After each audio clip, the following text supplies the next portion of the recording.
குஜராத்ல ஒரு சின்ன குடியிருப்புல சந்து ஒரு காய்கறி கடையில வேலை செஞ்சுக்கிட்டு இருந்தாரு. ஆனா முதலாளி அவரை எப்பவும் கேவலமா பேசிக்கிட்டே இருப்பாரு. அதனால சந்துக்கு ரொம்பவே கவலையா இருந்தது. நாள் முழுக்க பழிச்சுக்கிட்டே இருக்கான். சரியான உருப்படாதவன். ஒரு வேலை கூட சரியா செய்யறதில்ல. ஆனா 3 வேளை ரொட்டி மட்டும் திங்குறான். இல்லை முதலாளி, அப்படியெல்லாம் ஒன்றும் இல்லை. நான் என்னோட மனப்பூர்வமாக தான் எல்லா வேலையும் செய்கிறேன். அப்படியா? அப்போ எனக்கும் கொஞ்சம் சொல்லேன். நீ அப்படி என்னதான் கஷ்டப்பட்டு உழைக்கிற? முதலாளி, நான் காலையிலேயே எந்திரிச்சு முதல் வேலையாக மண்டிக்கு போய் எல்லா காய்கறிகளையும் வாங்குறேன். அப்புறம் குடோனுக்கு போய் அந்த காய்கறிகளை சுத்தம் பண்ணுறேன். அப்புறம் தனித்தனியாக பிரித்து வண்டியில் வைக்கிறேன். அதுக்கப்புறம் நான் அந்த வண்டியை எடுத்துக்கிட்டு எல்லா ஏரியாலையும் போய் காய்கறிகளை விற்றுட்டு வரேன். ஏரியாவில் சுற்றுறதுல என்ன பிரயோஜனம்? காய்கறிகள் எல்லாம் விற்கணும்ல. நான் ஒழுங்காக தான் வேலை செய்கிறேன் முதலாளி. யாருமே காய்கறியெல்லாம் வாங்கலைன்னா அப்புறம் எப்படி வண்டி காலியாகும்? செய்கிற வேலையில் 2 பைசாவுக்கு பிரயோஜனம் இல்லை. ஆனால் பேசுகிறத மட்டும் இங்கே பாரு. விட்டா நாள் முழுக்க இப்படியே பேசிக்கிட்டே இருப்பான் போல. நீங்கள் என்கிட்ட கேட்டதை தானே முதலாளி நான் சொன்னேன். சரி, நீ இங்கேருந்து கிளம்பு. அப்புறம் வண்டியை ஜாக்கிரதையாக பாரு. இல்லைனா இருக்கிற காய்கறிகள் எல்லாத்தையும் மிருகங்களே சாப்பிட்றோம். ஒருவேளை அப்படி ஆச்சுன்னா உன்னோட இந்த மாத சம்பளம் உனக்கு கிடைக்கவே கிடைக்காது. பார்த்துக்க, புரியுதா? சந்து எதுவும் பேசல. அப்புறம் ரொம்ப அமைதியா அங்கிருந்து போயிட்டாரு. சந்து தன்னோட வண்டி கடையை எடுத்தாரு. காலையில டிஃபன் கூட சாப்பிடாம காய்கறிகளை வியாபாரம் பண்றதுக்கு கிளம்பிட்டாரு. காய்கறி வாங்குங்க, சுத்தமான காய்கறி எல்லாம் வாங்குங்க. மம்தாவும் சுனிதாவும் ஒவ்வொருத்தரும் ஒவ்வொரு பைய எடுத்துக்கிட்டு சந்து கிட்ட காய்கறி வாங்கறதுக்காக வீட்டை விட்டு கீழே இறங்கினாங்க. வணக்கம் அக்கா, எப்படி இருக்கீங்க? நான் நல்லா இருக்கேன் சந்து.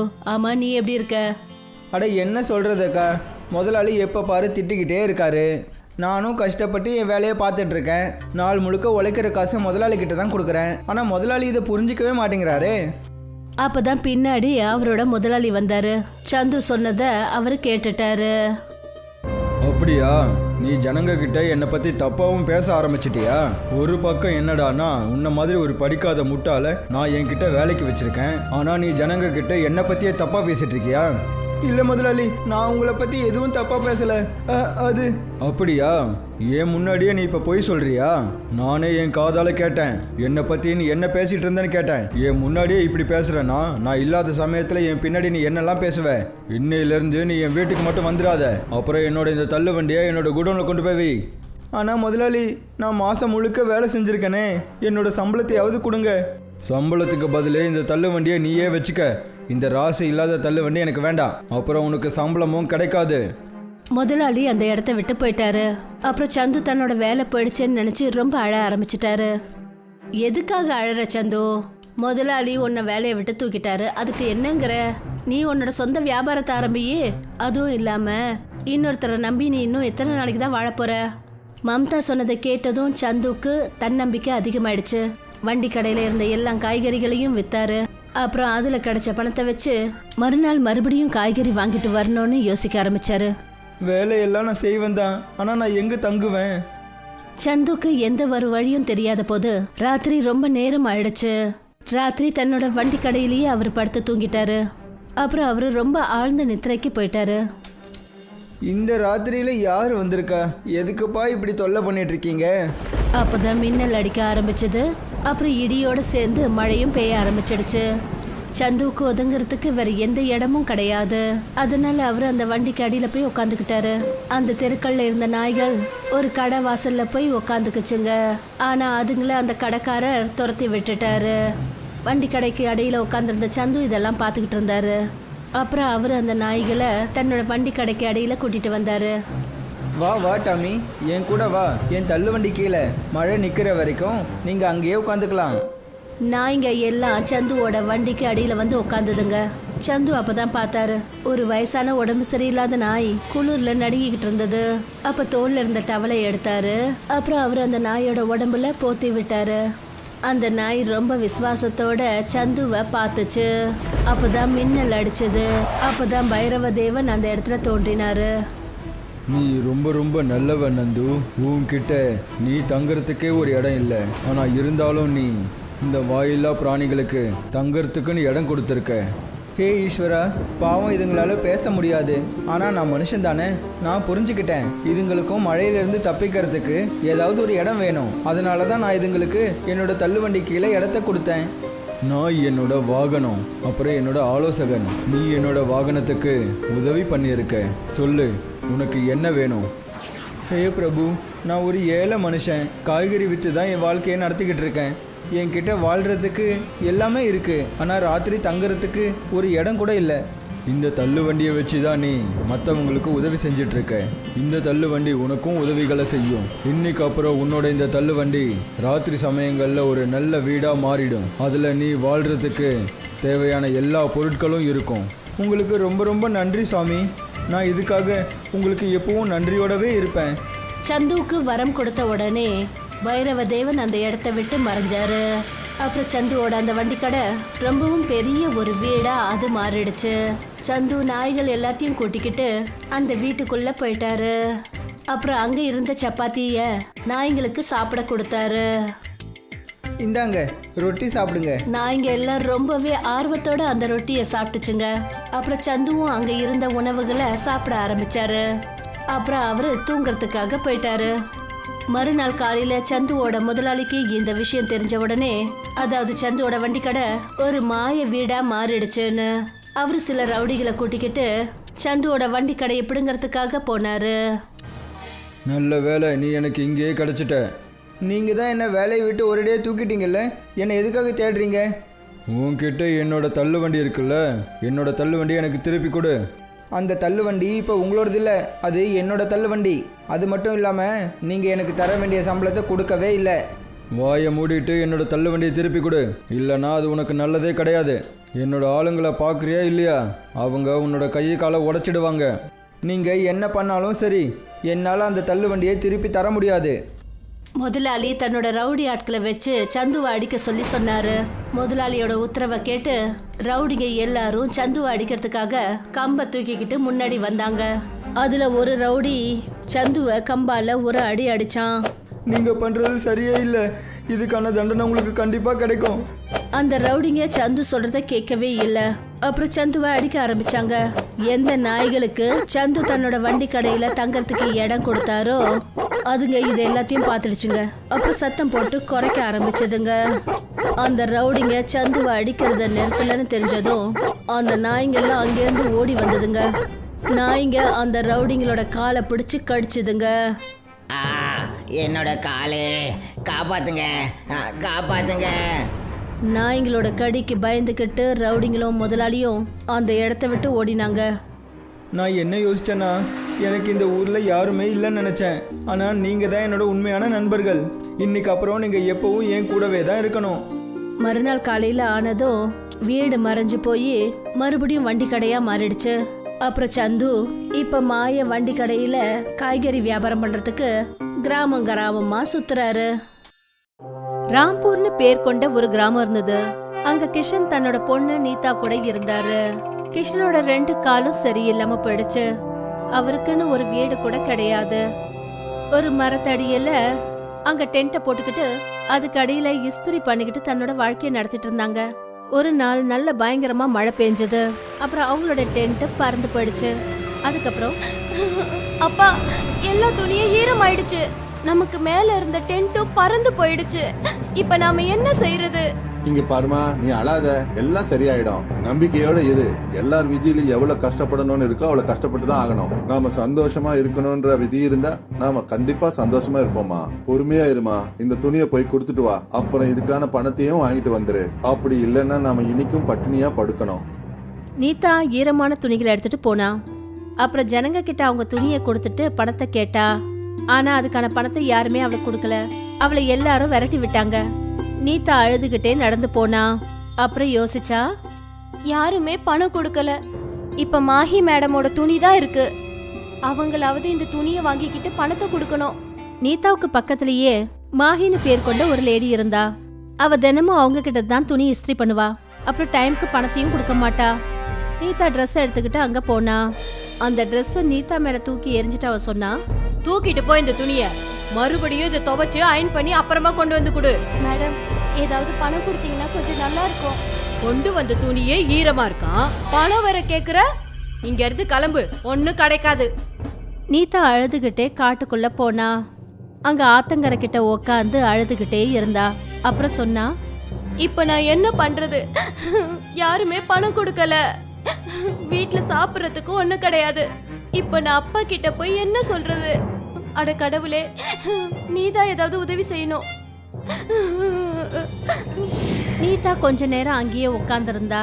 அப்ப அங்க இருந்த மணலை வச்சு ஒரு மணல் வீடை காட்டிட்டு அவ என்ன சொன்னான்னா, கடவுள் நமக்கு வீடுன்னு ஒண்ணுதான் கொடுக்கல, இந்த மணல் வீட்டையாவது கட்டுறேன். அப்பதான் நீதா கரையில ஒரு மீன் தத்தளிச்சிட்டு இருந்ததை கவனிச்சா. மீன் துடிச்சிட்டு இருந்தது. நீதா அதை தூக்கி மறுபடியும் தண்ணிக்குள்ளறையே போட்டா. அப்பதான் அங்க ஒரு ஒளி தோண்டுச்சு. அப்ப எதிர்க்க ஒரு ஃபேரி வந்து நின்னாங்க. மகளே, நீ எனக்கு உதவி செஞ்சு என்ன சாபத்துல இருந்து முக்தி அடைய வச்சுட்ட. நான் ஒரு ஃபேரியா இருந்தேன், சாபத்தினால நான் ஒரு மீனா மாறிட்டேன். நான் உனக்கு ஏதாவது கொடுக்கணும்னு ஆசைப்படுறேன். உனக்கு ஏதாவது வேணும்னா என்கிட்ட தாராளமா கேட்கலாம். சொல்லு, உனக்கு என்ன வேணும்? எனக்கு ஒரு வீடு இல்ல, எனக்குன்னு ஒரு வீடு வேணும். நீதா மணல் வீடு கட்டுறத ஃபேரி அப்பவே பார்த்துட்டாங்க. ஃபேரி அந்த மணல் வீட்டை பெரிய மாய மண் வீடா மாத்திட்டாங்க. அப்புறம் அந்த வீட்டை ரொம்பவே ஸ்ட்ராங் ஆக்கிட்டாங்க. அப்புறம் நீதா கிட்ட சொன்னாங்க, நீதா, இது மாய வீடு. இதுகிட்ட நீ என்ன கேட்டாலும் அது உனக்கு கொடுக்கும். அப்புறம் இதால காத்துல கூட பறக்க முடியும். இதுல இருக்கிற பொருள் கூட மாய பொருளா இருக்கும். ஆனா ஞாபகம் வச்சுக்கோ, எப்போ மத்தவங்களுக்காக தான் நீ கேட்கணும். இப்படி சொல்லிட்டு அந்த ஃபேரி மறைஞ்சிட்டாங்க. நீதா அந்த பெரிய மாய வீட்டுக்கிட்ட கட்டளை இட்டா, என்னை கொண்டு போய் என்னோட பழைய வீட்டுல விடு. கிராமத்து ஜனங்கள்லாம் அந்த பறக்கிற வீட்டை ரொம்ப ஆச்சரியத்தோட பார்த்தாங்க. அப்பா ரொம்ப ஆச்சரியத்தோட அந்த வீட்டையே பார்த்துக்கிட்டு இருந்தாரு. அப்பதான் அதுக்குள்ள இருந்து நீதா வெளியில வந்தா. கிஷன் அவளை பார்த்ததும் என்ன கேட்டாருன்னா, இவ்வளோ பெரிய மணல் வீடு உனக்கு எப்படி கிடைச்சது? அப்புறம் இந்த வீடு எப்படி காத்துல பறக்குது? ரீதா அந்த மாய பெரிய மண் வீட்டை பத்தியும் அப்புறம் அந்த ஃபேரிய பத்தி அவங்க அப்பா கிட்ட எல்லா விஷயத்தையும் சொன்னா. எல்லா விஷயத்தையும் கேட்டதுக்கு அப்புறம் கிஷன் ரொம்பவே சந்தோஷப்பட்டாரு. அதுக்கப்புறம் 2 பேரும் பேராசை இல்லாம கஷ்டப்பட்டு அவங்க அயனிங் பண்ற வேலையை ஆரம்பிச்சாங்க. இப்ப அவங்க 2 பேரும் துணி வாங்குறதுக்கு இன்னொரு வீட்டுக்கு போறதில்ல. அதுக்கு பதிலா அந்த வீட்டோட அவங்களும் பறந்து போவாங்க. மெல்ல மெல்ல 2 பேரோட வேலையும் அதிகமாயிடுச்சு. எல்லாருமே அவங்க கிட்ட தான் துணி பிரஸ் பண்ணிப்பாங்க. அப்புறம் ஒரு நாள், அப்பா, நான் ரொம்ப சந்தோஷமா இருக்கேன். இப்ப நம்ம ஊரு மட்டும் இல்ல, அடுத்த கிராமத்து ஜனங்க கூட நம்ம கிட்ட தான் அயன் பண்ண துணி கொடுக்கறாங்க. கண்ணா, எனக்கும் சந்தோஷமா தான் இருக்கு. இதே போல எந்த திமிரும் இல்லாம நம்ம வேலை செய்யணும், மத்தவங்களுக்கும் உதவியா இருக்கணும். கிஷனும் நீதாவும் 2 பேரும் அயனிங் வேலையை பண்ணிட்டு இருந்தாங்க. அப்பதான் கிராமத்தை சேர்ந்த ஒரு ஆள் அந்த வீட்டு வாசலுக்கு வந்தாரு. அப்புறம் அவங்க கிட்ட உதவி கேட்டாரு. சொல்லுங்கய்யா, நாங்க உங்களுக்கு எந்த விதத்துல உதவி செய்யணும்? கிஷன் அண்ணன், என் மனைவி முழுகாம இருக்கா. அவளுக்கு இதுதான் கடைசி மாசம். அவளை கூட்டிக்கிட்டு பாலம் வழியா தான் டாக்டர் கிட்ட கூட்டிட்டு போக முடியும். ஆனா கிராமத்து ஜனங்க பாலத்தை மூடி வச்சிருக்காங்க. நான் அவளை எப்படி டாக்டர் கிட்ட கூட்டிட்டு போக முடியும்? அங்க இருந்த நீதா எல்லா விஷயத்தையும் கேட்டுட்டு இருந்தா. அப்புறம் அவ சொன்னா, மாமா, நீங்க கவலைப்படாதீங்க, எல்லாம் சரியாயிடும். அப்புறம் அவங்க 3 பேரும் பறந்து அந்த பாலத்துக்கிட்ட போனாங்க. அந்த இடத்துல அந்த கார் நின்னுட்டு இருந்தது. இப்ப நீதா அந்த காரை மாய வீட்டோட சேர்த்து கட்டிட்டா. அப்புறம் அந்த மாய மண் வீடு அவங்கள தூக்கிக்கிட்டு ஹாஸ்பிட்டலுக்கு போச்சு. மாமா, இப்ப போங்க, நீங்க ஊருக்கு திரும்பி வந்து நல்ல விஷயத்த சொல்லுங்க. இந்த விஷயம் கிராமத்துல இருக்கிறவங்க எல்லாருக்கும் தெரிஞ்சு போச்சு. அதாவது எப்படி அந்த மாய மணல் வீட்டோட உதவியால நீதாவும் கிஷனும் கிராமத்து ஜனங்களுக்கு உதவி பண்ணாங்கன்னு. எல்லாரும் அவங்க 2 பேருக்கும் ரொம்ப மரியாதை கொடுக்க ஆரம்பிச்சாங்க. ஒரு நாள் அவங்க முதலாளி அம்மா மாஹி, அவ சில நாட்களுக்கு கிராமத்தை விட்டு வெளியே போயிருந்தா. அவ வந்ததுக்கு அப்புறம் அந்த வீட்டை பத்தி அவ கேள்விப்பட்டா. வந்ததுல இருந்து இவங்க பெருமைய கேட்டு என் காதே புளிச்சு போச்சு. இவங்க 2 பேருக்கும் என் வேலையை காட்டுறேன். அதுக்கப்புறம் மாஹி திருட்டுத்தனமா அந்த பெரிய மாய மணல் வீட்டுக்கு போனா. அப்புறம் அங்க அயனிங்காக கொடுத்திருந்த துணிங்களை அயன் பாக்ஸ்ல தீக்க பார்த்தா. ஆனா எல்லாமே தழகலா மாறிடுச்சு. அந்த அயன் பாக்ஸ் அவளுக்கே சூடு வைக்கிறதுக்கு திரும்பிடுச்சு. அட, என்னது இது? ஐயோ, காப்பாத்துங்க, காப்பாத்துங்க, என்னை யாராவது காப்பாத்துங்க. அதுக்குள்ள நீதாவும் கிஷனும் அந்த இடத்துக்கு வந்து சேர்ந்துட்டாங்க. அப்புறம் அயன் பாக்ஸ நிறுத்த சொல்லி உத்தரவிட்டாங்க.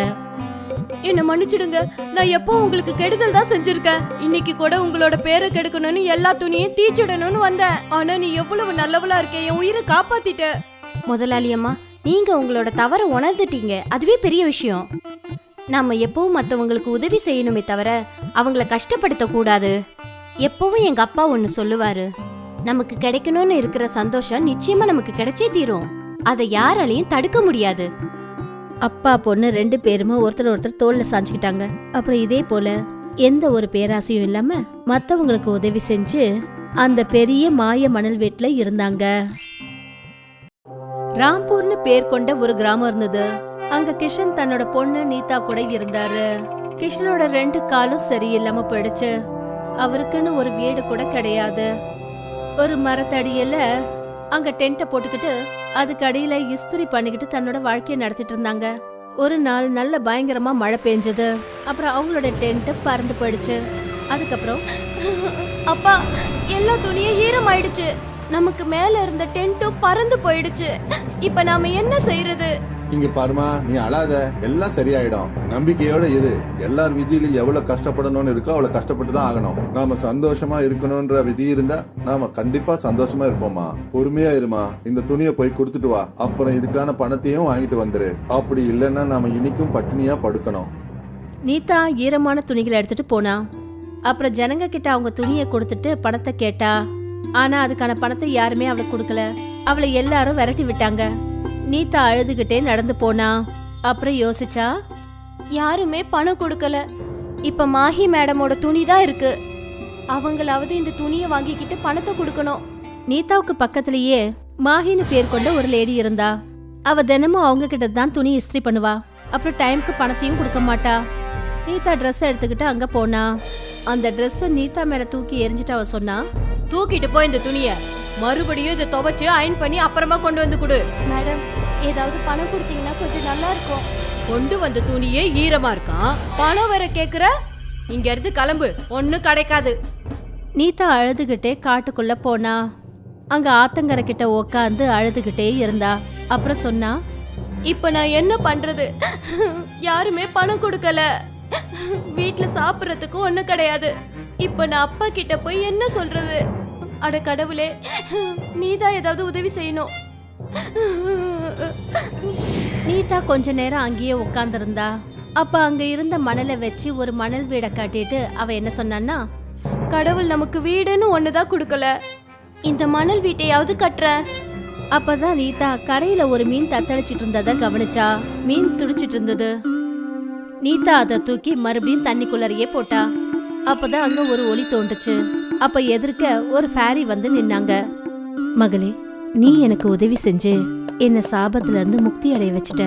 நான் ஒரு ஃபேரியா இருந்தேன். சாபத்தினால நான் ஒரு மீனா மாறிட்டேன். நான் உனக்கு ஏதாவது கொடுக்கணும்னு ஆசைப்படுறேன். உனக்கு ஏதாவது வேணும்னா என்கிட்ட தாராளமா கேட்கலாம். சொல்லு, உனக்கு என்ன வேணும்? எனக்கு ஒரு வீடு இல்ல. எனக்குன்னு ஒரு வீடு வேணும். நீதா மணல் வீடு கட்டுறத ஃபேரி அப்பவே பார்த்துட்டாங்க. ஃபேரி அந்த மணல் வீட்டை பெரிய மாய மண் வீடா மாத்திட்டாங்க. அப்புறம் அந்த வீட்டை ரொம்பவே ஸ்ட்ராங் ஆக்கிட்டாங்க. அப்புறம் நீதா கிட்ட சொன்னாங்க, நீதா, இது மாய வீடு. இதுகிட்ட நீ என்ன கேட்டாலும் அது உனக்கு கொடுக்கும். அப்புறம் இதால காத்துல கூட பறக்க முடியும். இதுல இருக்கிற பொருள் கூட மாய பொருளா இருக்கும். ஆனா ஞாபகம் வச்சுக்கோ, எப்போ மத்தவங்களுக்காக தான் நீ கேட்கணும். இப்படி சொல்லிட்டு அந்த ஃபேரி மறைஞ்சிட்டாங்க. நீதா அந்த பெரிய மாய வீட்டுக்கிட்ட கட்டளை இட்டா, என்னை கொண்டு போய் என்னோட பழைய வீட்டுல விடு. கிராமத்து ஜனங்கள்லாம் அந்த பறக்கிற வீட்டை ரொம்ப ஆச்சரியத்தோட பார்த்தாங்க. அப்பா ரொம்ப ஆச்சரியத்தோட அந்த வீட்டையே பார்த்துக்கிட்டு இருந்தாரு. அப்பதான் அதுக்குள்ள இருந்து நீதா வெளியில வந்தா. கிஷன் அவளை பார்த்ததும் என்ன கேட்டாருன்னா, இவ்வளோ பெரிய மணல் வீடு உனக்கு எப்படி கிடைச்சது? அப்புறம் இந்த வீடு எப்படி காத்துல பறக்குது? ரீதா அந்த மாய பெரிய மண் வீட்டை பத்தியும் அப்புறம் அந்த ஃபேரிய பத்தி அவங்க அப்பா கிட்ட எல்லா விஷயத்தையும் சொன்னா. எல்லா விஷயத்தையும் கேட்டதுக்கு அப்புறம் கிஷன் ரொம்பவே சந்தோஷப்பட்டாரு. அதுக்கப்புறம் 2 பேரும் பேராசை இல்லாம கஷ்டப்பட்டு அவங்க அயனிங் பண்ற வேலையை ஆரம்பிச்சாங்க. இப்ப அவங்க 2 பேரும் துணி வாங்குறதுக்கு இன்னொரு வீட்டுக்கு போறதில்ல. அதுக்கு பதிலா அந்த வீட்டோட அவங்களும் பறந்து போவாங்க. மெல்ல மெல்ல 2 பேரோட வேலையும் அதிகமாயிடுச்சு.